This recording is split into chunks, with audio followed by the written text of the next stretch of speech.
आज हम बात करेंगे पाकिस्तान की एक leading poultry processing company big bird foods limited BBFL के बारे में, जो 2011 से लेकर आज तक एक ब्रीडर फार्म से एक डाइवर्सिफाइड फूड ग्रुप बन चुकी है।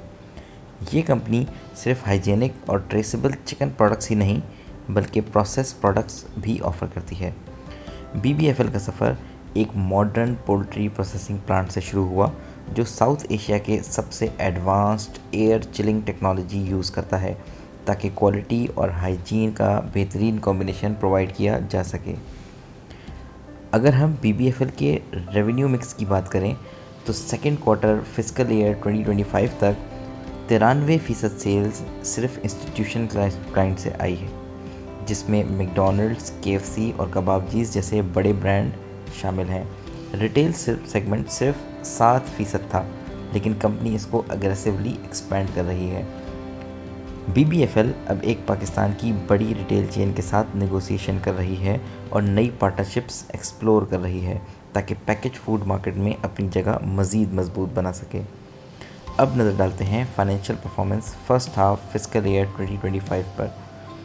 BBFL ने फर्स्ट हाफ फिस्कल ईयर 2025 में ज़बरदस्त ग्रोथ दिखाई।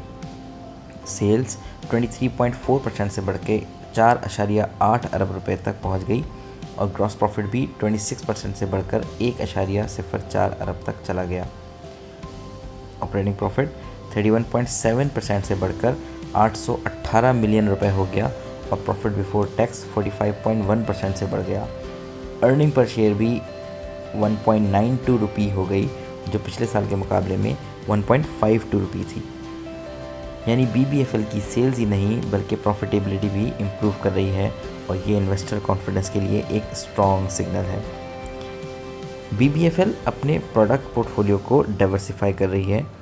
इस क्वार्टर में एक नया प्रोडक्शन लाइन लॉन्च किया गया जो एथनिक फूड प्रोडक्ट्स पे फोकस करेगा और ये 500 मिलियन रुपए का इंक्रीमेंटल रेवेन्यू जनरेट करेगा। इसके अलावा BBFL ने सी फूड सेगमेंट्स में भी एंटर कर लिया है, जिसमें रॉ फिश फिले और फिंगर फिश शामिल है। एनवायरनमेंट और कॉस्ट एफिशिएंसीज़ को देखते हुए BBFL ने 3 megawatt solar power system install करने का प्लान बनाया है, जो सालाना 600 मिलियन रुपए की इलेक्ट्रिसिटी सेव करने में मदद करेगा। अब बात करते हैं मार्केट वैल्यूएशन और BBFL की पोजीशनिंग के बारे में। Food and personal care sector का ओवरऑल 54% अर्निंग ग्रोथ रिकॉर्ड हुआ है और BBFL भी इस मोमेंटम को कैपिटलाइज कर रही है। मार्केट का ट्रेडिंग PE 20.9x है, जबकि BBFL का फॉरवर्ड PE सिर्फ 9.4x है। यानी मार्केट अभी BBFL को फुल पोटेंशियल को प्राइस इन नहीं कर रहा, जो इन्वेस्टर के लिए एक अच्छी अपॉर्चुनिटी साबित हो सकता है। जहाँ इतनी पॉजिटिव डेवलपमेंट्स हैं वहाँ कंपनी के लिए कुछ रिस्क भी हैं, लेकिन उन रिस्क को मिटिगेट करने के लिए कंपनी ज़बरदस्त स्ट्रैटेजीज़ पे काम कर रही है।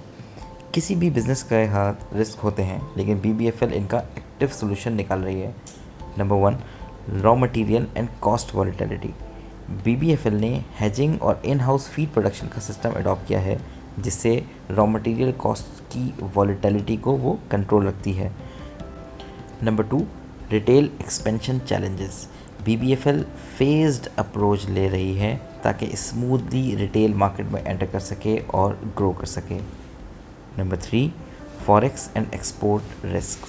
BBFL natural hedge strategy follow करती है और मल्टीपल एक्सपोर्ट डेस्टिनेशन टारगेट कर रही है।